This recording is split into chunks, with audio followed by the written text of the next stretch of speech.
United Arab Emirates paper The National reports that there are signs that security in Iraq has been quietly deteriorating before the country's elections, with a string of recent assassinations.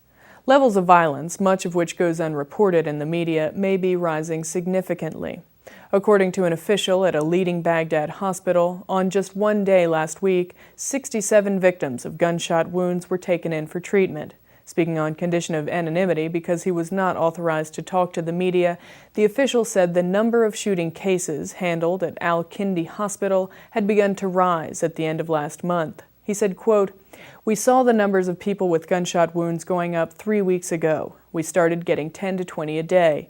There have been more increases since then, and Thursday was the highest. We had 67 in."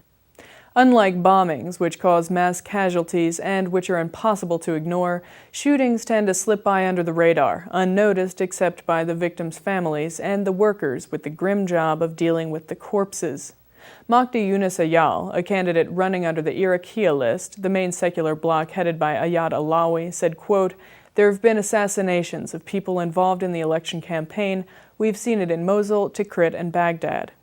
It remains unclear how much of the violence is criminal and how much might be directly related to politics, but Ayal says he is in no doubt that the shootings have been politically motivated.